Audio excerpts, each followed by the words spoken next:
E aí família, tranquilo? Esse vídeo é uma parte 2 de um que já tem no canal. Se você não assistiu, eu vou colocar no card acima e no link na descrição. Mas então chega de mimimi e só bora pro recap. O prota percebe que havia sido teletransportado pelo sistema para a cidade rei. Mas como ele estava procurando uma casa para morar, então foi uma boa. Porém, o aluguel de um quarto era de 3.000 moedas da União por mês. E como ele tinha pessoas que cuidavam disso para ele na vida passada, ele nunca se preocupou muito com esses assuntos. E por isso, ele não tem um conceito básico sobre o dinheiro e todas as outras coisas. E por isso seria difícil viver na sociedade sozinho. E no mesmo instante, Yanxi chama o prota. E ele olha para o lado e pergunta se ela era a curandeira que estava na mesma dungeon que ele antes. E ela fica brava e diz que seu nome era Yanxi e não curandeira. Então, ela percebe que o prota estava na frente de uma loja de locação de imóveis. E pergunta se ele estava procurando um lugar para ficar. E ele responde que sim. E Yanxi fala que tinha uma solução para o problema dele. Após chegar à cidade rei, Yanxi começa a explicar ao prota sobre a história da cidade, que tem apenas 40 anos de existência devido a um desastre que a destruiu. No entanto, ela se desenvolveu rapidamente e se tornou um lugar movimentado. Eles chegam então à casa de Yanxi, onde ele oferece um quarto para o prota ficar. Ela garante que não está incomodada e que ele pode ficar à vontade. Enquanto observa o muro da casa, o prota vê um medalhão e pergunta a Yanxi sobre ele. E ela explica que o medalhão foi dado ao seu pai por participação nas guerras da linha de frente. Embora seu pai tenha dito que já havia comido lado a lado com o herói Moesk. Mas Yanxi acredita que isso pode ser uma mentira, já que ele costumava beber muito. E não poderia ter estado na companhia de um herói de tão alto nível. Então o prota pergunta onde estava o pai dela. E ela responde que ele já havia falecido, pois as longas guerras fizeram ele receber vários ferimentos, e assim, aos poucos, sua vitalidade foi se esvaindo, e um pouco após ele se aposentar, acabou falecendo. E o prota continua perguntando o que tinha acontecido com a mãe dela, porém, ela responde que sua mãe tinha morrido após parir sua irmã.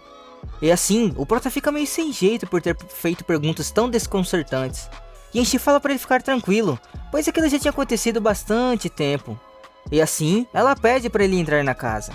Yanxi fala pro prota esperar um pouco, pois ele ia arrumar um cobertor para ele usar. E ela mostra o quarto, e diz que ele era meio antigo, porém bem limpo. E o prota pensa que se comparado à linha de frente nas guerras, aquele quarto é infinitamente melhor. Então se ouve um barulho de rodinhas, e a irmã de Yanxi sai de casa, perguntando quem era o rapaz. Então é revelado que o nome dela é Qian Liu.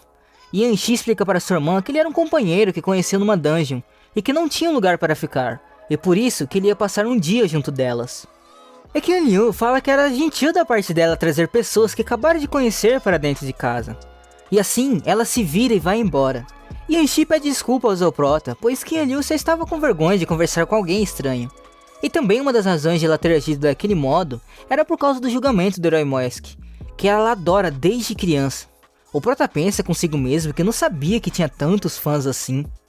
Um pouco depois, Qian Liu estava lendo comentários de pessoas que eram contra o herói Mask, e ela ficou extremamente brava, respondendo cada um deles. Yanxi bateu na porta e a chamou para comer, mas Qian Liu recusou, dizendo que ela estava ocupada.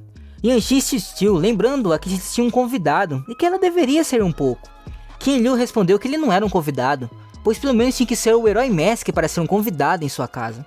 Yanxi então desiste de tentar persuadi-la e deixa-a sozinha. Na mesa de jantar, Yanxi disse que seriam apenas os dois comendo e pediu desculpas ao prota pelos pratos simples que ela havia preparado. E ele respondeu que estava tudo delicioso.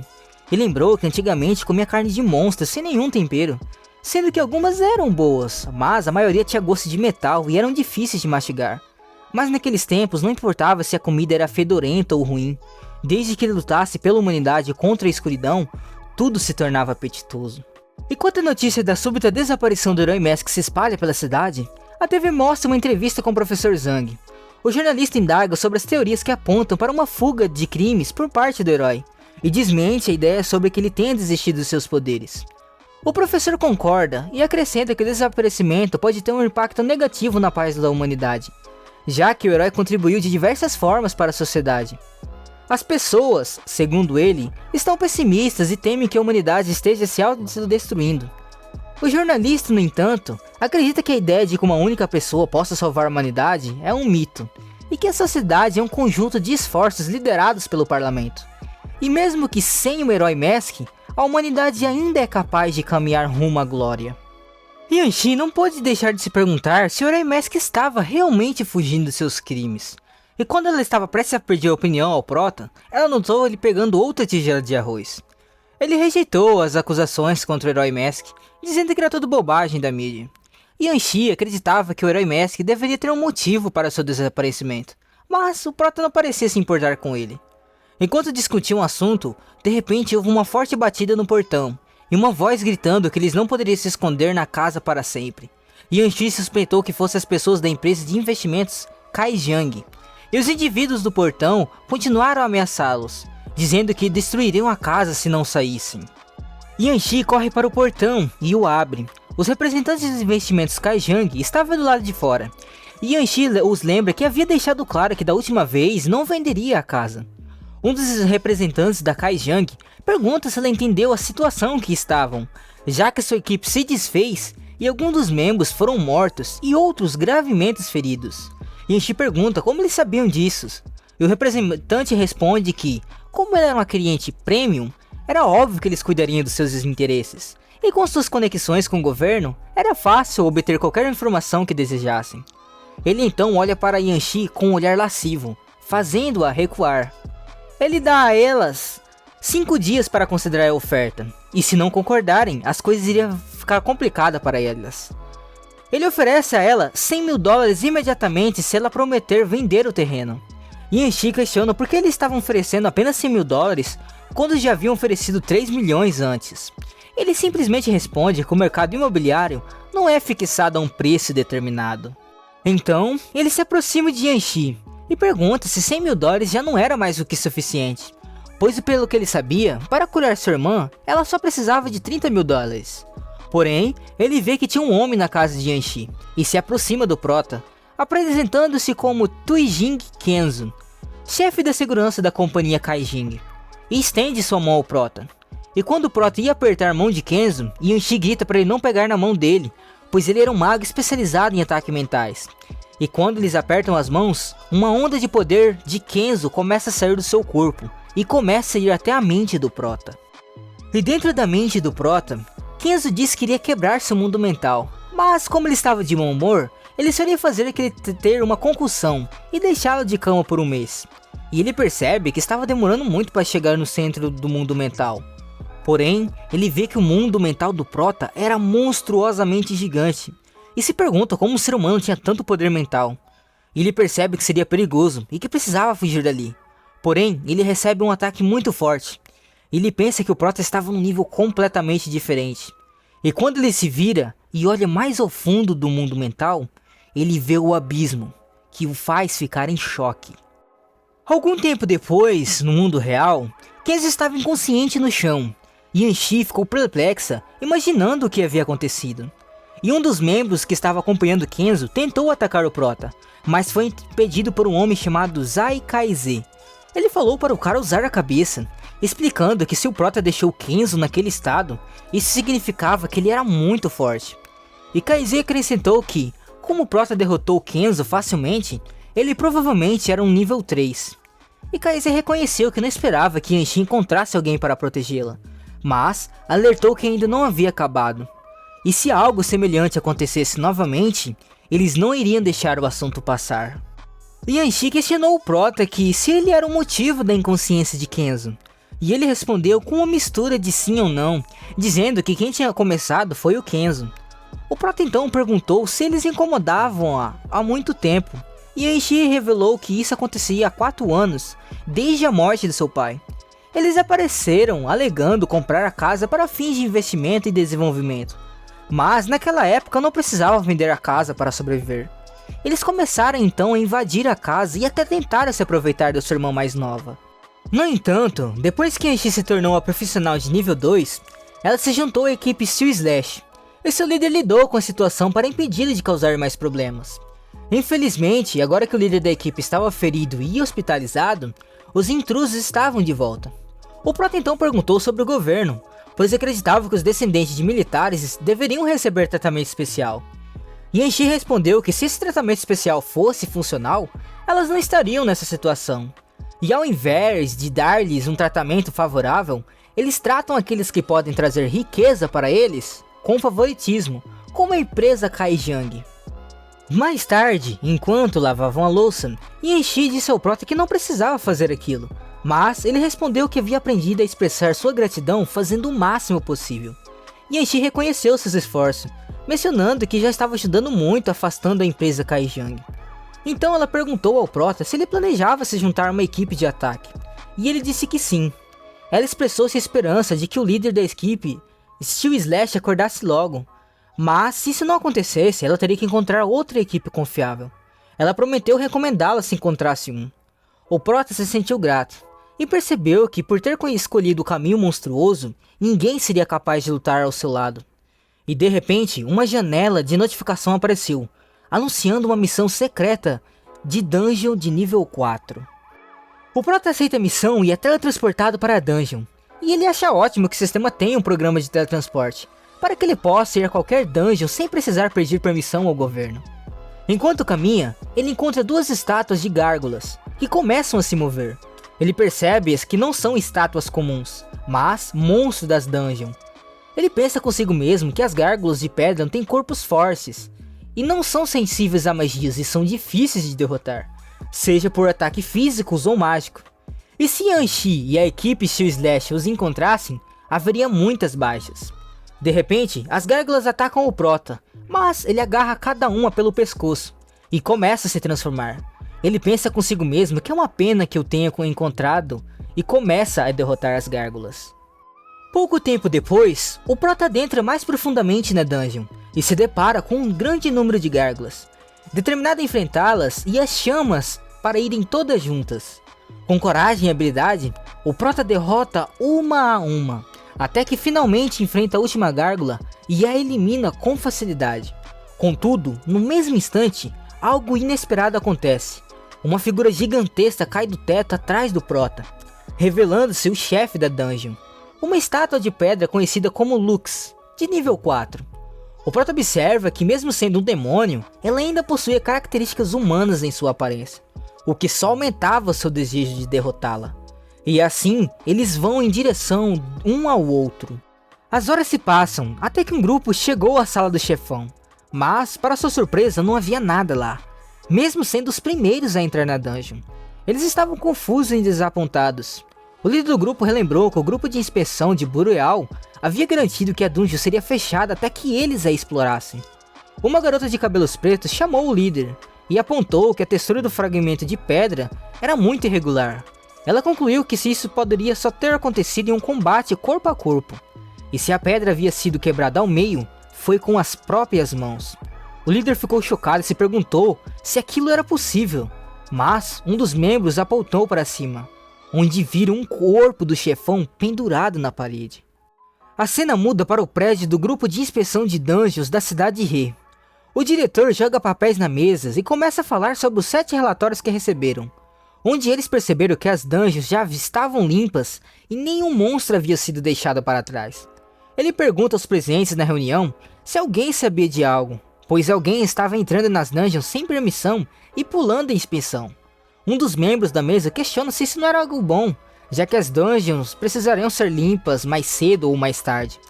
O diretor responde que isso é uma bobagem, pois em uma escala menor significaria que alguém estava ajudando os outros grupos a entrar nas dungeons, mas em uma escala maior, a segurança da federação e até mesmo da raça humana estava ameaçada, pois essa pessoa poderia começar a emboscar os timos dentro da dungeon. E ele explica que, por serem novos, eles não tinham experimentado os anos bárbaros, quando a maior causa de mortes em dungeons era pelas lâminas de outros humanos, e por isso que o assunto deveria ser tratado com seriedade. E voltando ao tópico principal, segundo os documentos em posse do grupo, tudo isso havia começado na dungeon de nível 4 da Gárgula Escarlate, e pelos relatórios das outras 6 dungeons, o invasor possivelmente tinha uma força de nível 4 ou talvez 5. Observando a cena, uma jovem questiona o diretor sobre a sua conclusão de que a invasão das dungeons foi realizada por apenas uma pessoa e não um grupo. O diretor explica que uma equipe de especialistas examinou as feridas dos monstros e descobriu que elas eram todas do mesmo tipo, indicando que um único indivíduo era responsável pela invasão. Além disso, como a pessoa teria coletado todos os tesouros sozinha, seria difícil ela vendê-los sem chamar a atenção. Diante disso, o diretor ordena que todos fiquem atentos ao mercado de trocas entre os caçadores, procurando por grandes vendas que possam estar relacionadas a informações das 7 dungeons invadidas. Na cena seguinte, no mercado de negociações da cidade Rei, um homem expressa gratidão pela venda de itens de alta qualidade.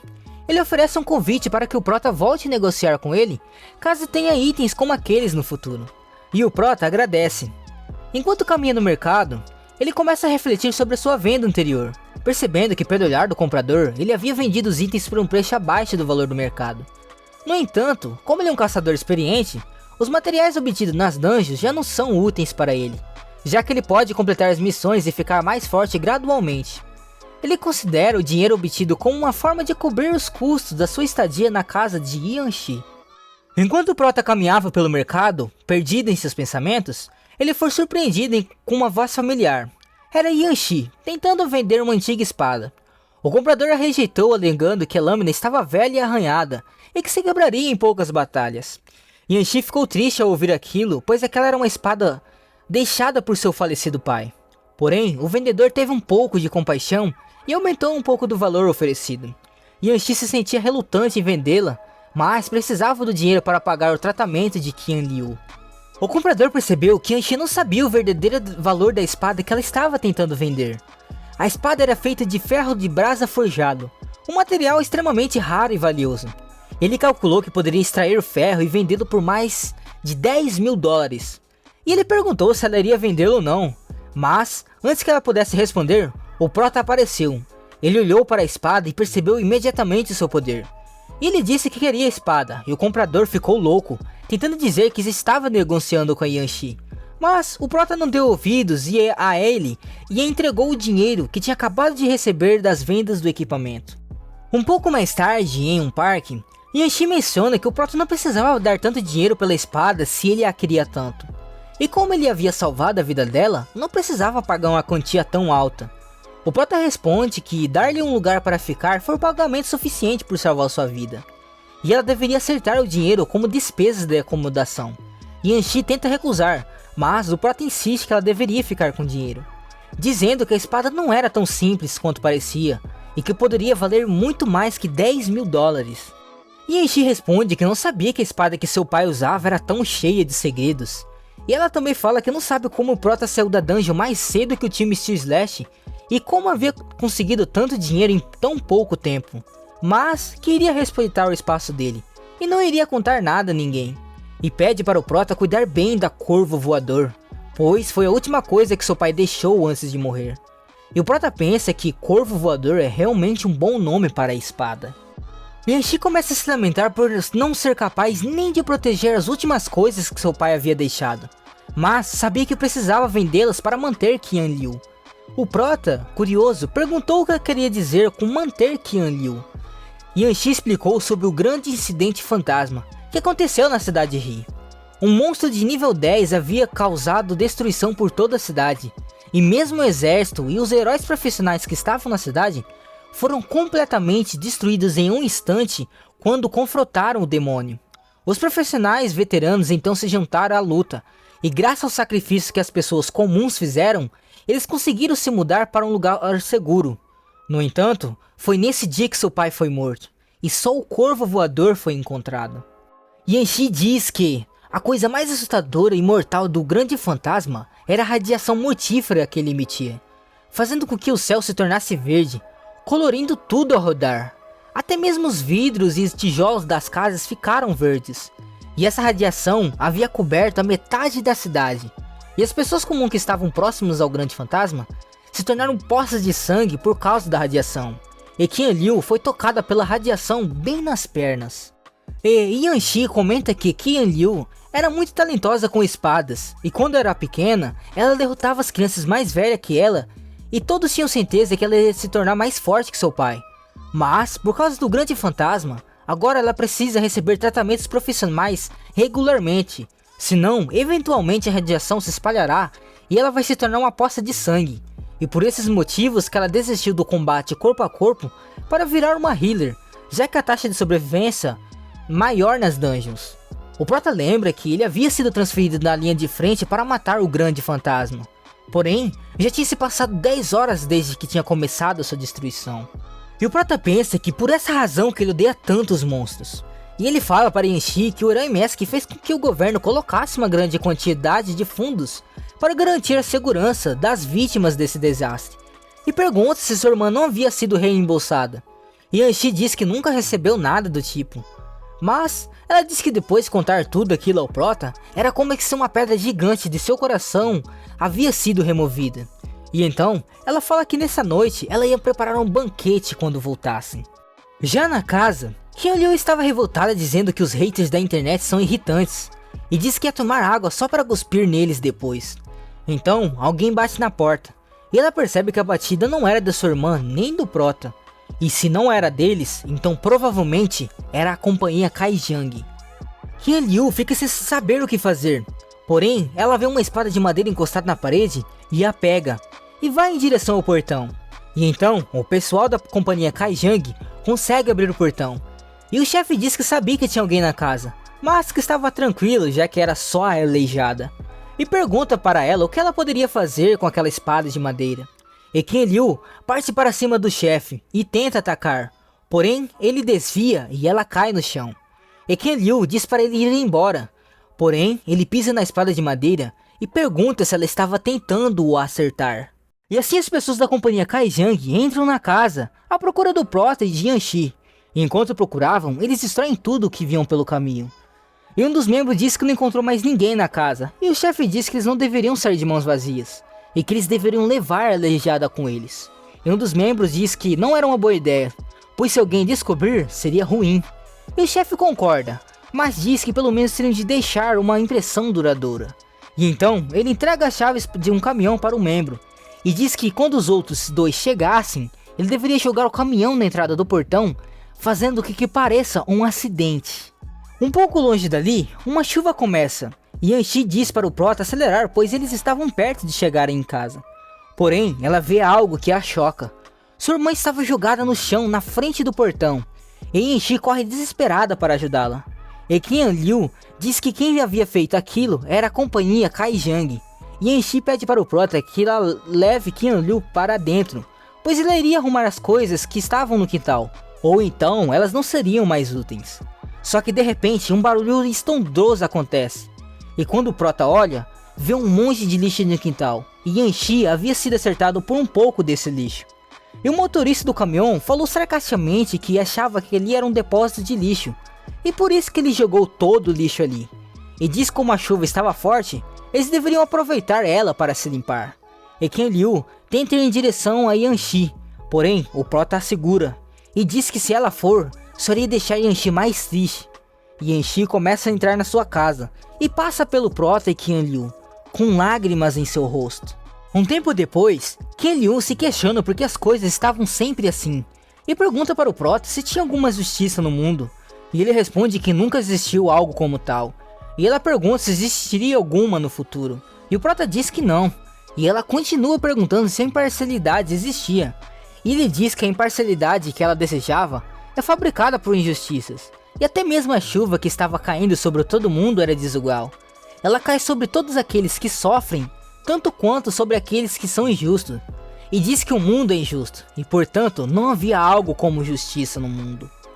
E o Prota fala que ao ver dele, os assuntos da família dela são menores, e ele diz que não tem interesse nos problemas ou nas injustiças que as duas estavam sofrendo, pois sua energia deveria ser focada em outras coisas mais importantes. Então, ele começa a caminhar no meio da chuva, e Qianliu pergunta aonde ele iria, e o Prota diz que está vindo acabar com eles. E Qianliu começa a gritar perguntando se ele era maluco, pois a companhia Kaijiang tinha um monte de lutadores de nível 3 e nível 4, e até tinha rumores que eles tinham um de nível 5. E ela pergunta se ele não tinha dito que não se importava com os assuntos da família dela. Então, o Prota começa a desembainhar a espada, e diz que o que ela tinha dito era verdade, pois era realmente um incômodo e tédio. Porém, ele sempre gostou de combater tédio com tédio, e usar violência para acabar com os problemas. E aí, gostaram do resumo? Se sim, deixa aquele like maroto e se inscreva no canal para não perder nenhum recap. E se não gostaram, deixa o like mesmo assim, vai que melhora, né? Bom, então é isso galera. Beleza, falou e fui!